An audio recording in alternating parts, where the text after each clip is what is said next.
बोलो जयकारा बोल मेरे श्री गुरु महाराज की जय। श्री सतगुरुदेव भगवान की जय। गुरुमुखो,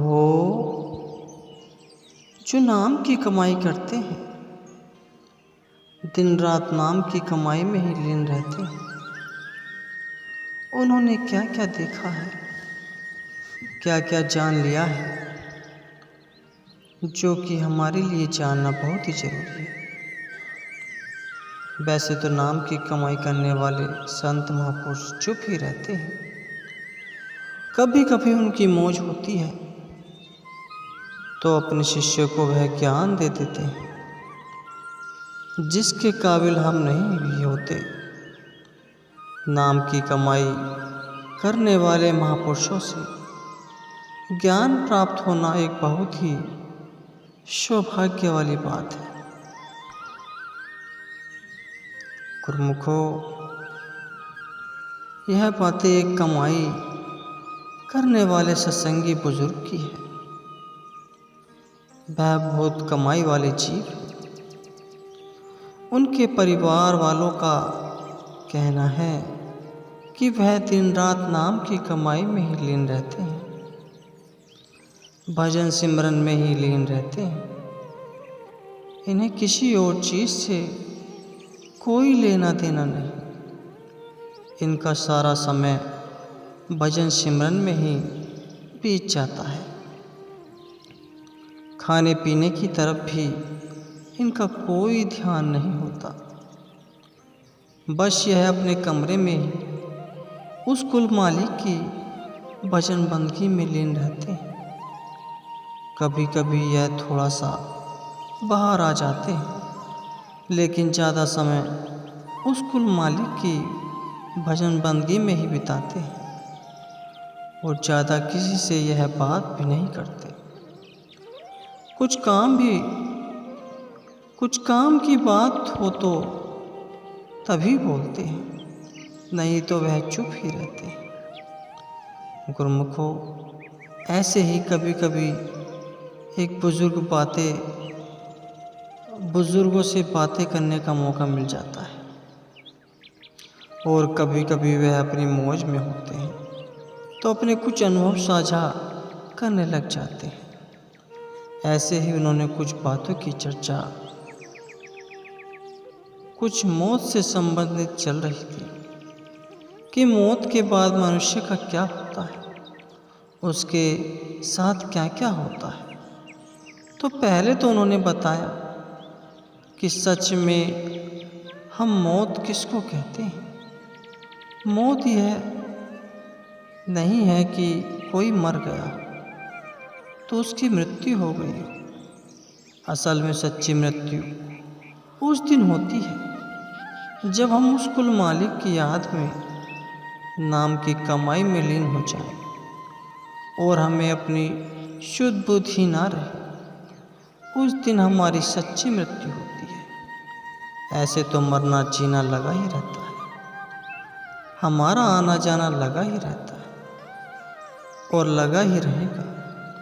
इस मृत्यु को हम मृत्यु नहीं कह सकते।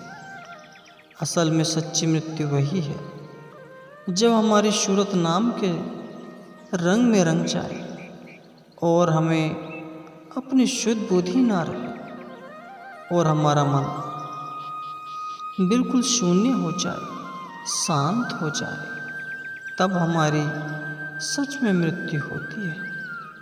वैसे तो हम देखते ही हैं कि दुनिया में कितने लोगों की मृत्यु रोजाना होती है, लेकिन उनमें से कुछ भागों वाले जीव ही होते हैं जिनकी संपूर्ण मृत्यु हो जाती है, जो उस कुल मालिक में जाकर मिल जाते हैं। मौत के समय साधारण तौर पर हमारा शरीर छूटता है, लेकिन मन तो हमारा वैसे ही होता है।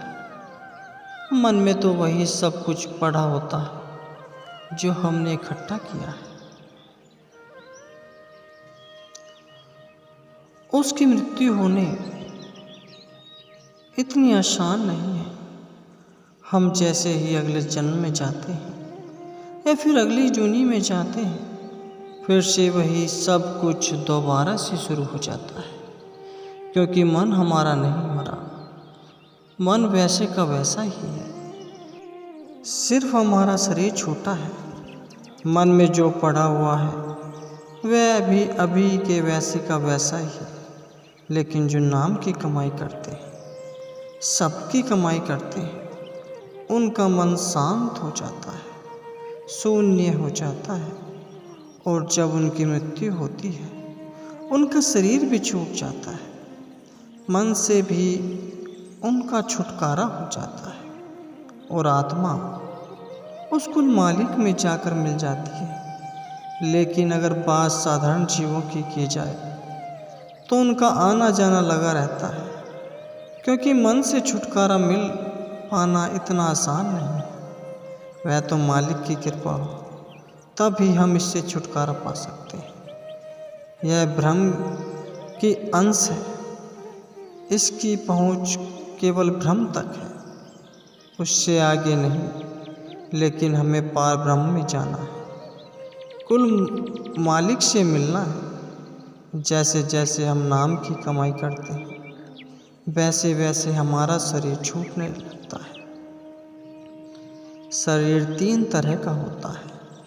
एक तो यह हमारा स्थूल शरीर है, 2 इसके पीछे और है जिसके बारे में हमें कोई अनुभव नहीं है, क्योंकि हम वहाँ तक पहुँच नहीं पाते।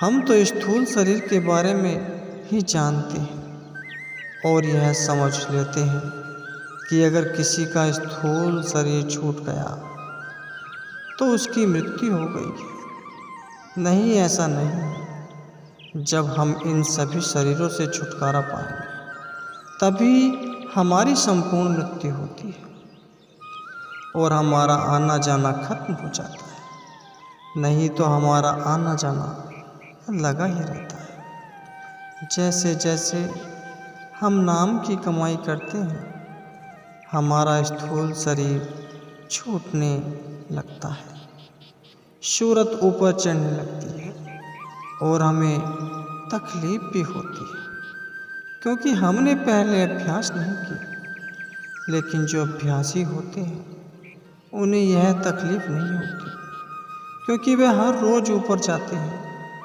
रोज़ाना उस मालिक की भजन बंदगी करते हैं, सूरत को नाम से जोड़ते हैं, धुन को सुनते हैं।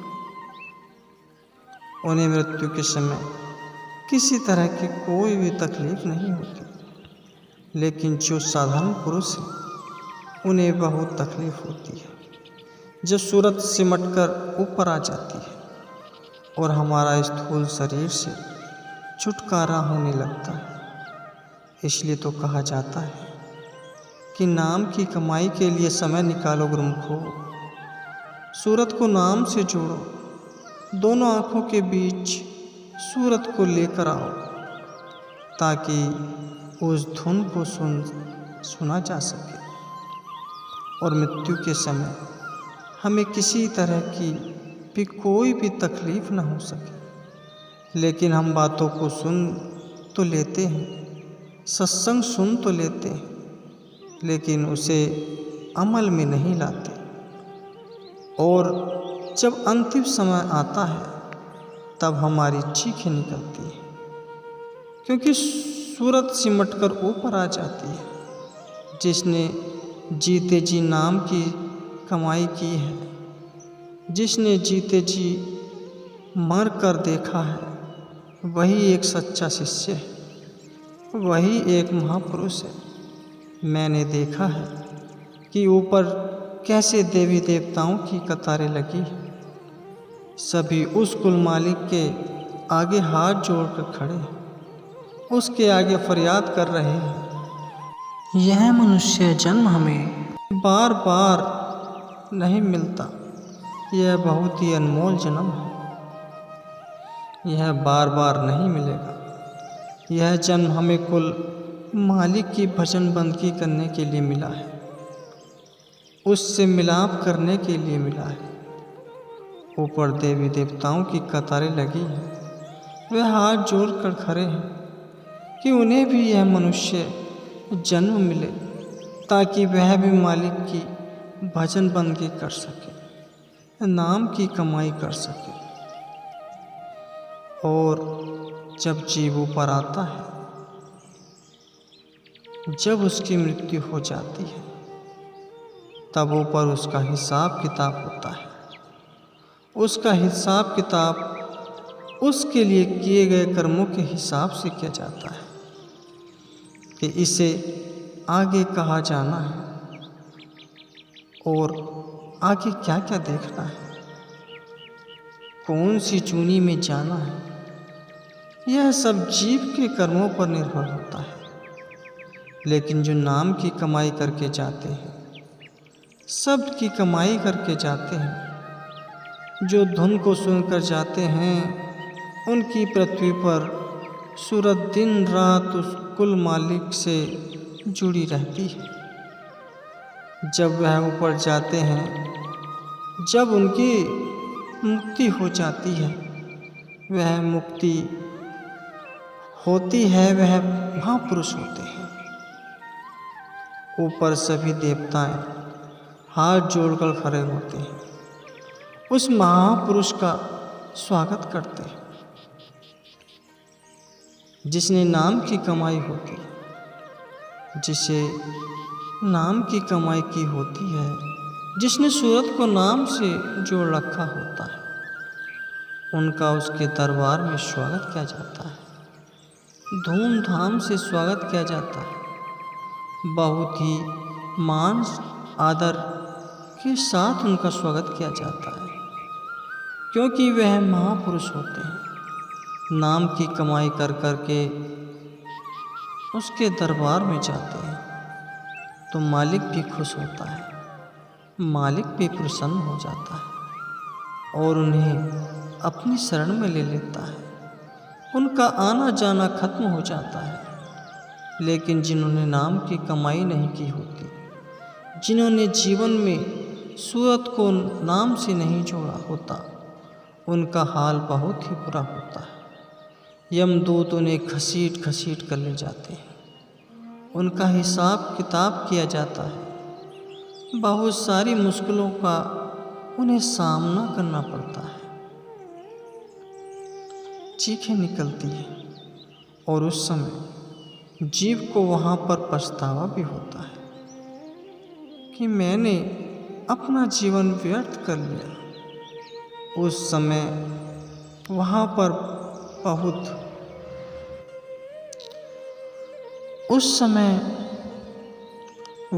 जीव बहुत ही पछताता है कि मैंने अपना मनुष्य जीवन व्यर्थ किया, मैंने कोई पुण्य का कार्य नहीं किया, मैंने नाम की कमाई नहीं की। उस समय वहाँ पर जीव रोता है, चिल्लाता है, कहता है कि मुझे एक मौका और दिया जाए। लेकिन जैसे सृष्टि का नियम है वैसे होता है। जीव के कर्मों के आधार पर उसे अगला जन्म मिलता है, उसे अगली जूनी में डाला जाता है। इसलिए तो कहा जाता है गुरुमुखों कि भाई समय व्यर्थ मत गवाओ। जब भी समय मिले नाम की कमाई में लग जाओ, सबकी कमाई में लग जाओ, सूरत को नाम से जोड़ो।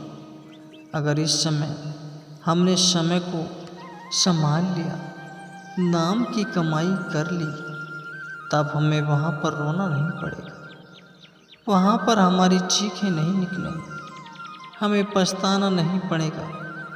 वहाँ पर हमारा मान सम्मान के साथ स्वागत होगा, मालिक की शरण हमें मिलेगी, हमारा आना जाना खत्म हो जाएगा, हमारा आना जाना खत्म हो जाएगा, हमें मुक्ति मिल जाएगी, हमारे सभी दुख दूर होंगे और फिर उस नाम रूपी समुद्र में हमें जगह मिलेगी जहाँ पर केवल आनंद है, महा आनंद है। गुरुमुखो, यह ज्ञान उन्होंने अपनी मौज में आकर हमसे साझा किया था और हमें लगा कि इसे आपसे भी साझा किया जाए। यह संदेश सभी गुरुओं तक पहुंचाया जाए और हमारा इस जन्म मरण के चक्कर से छुटकारा तभी हो सकता है जब हम नाम की सम्मान करें, भजन सिमरन को समय दें और सूरत को पहचानें।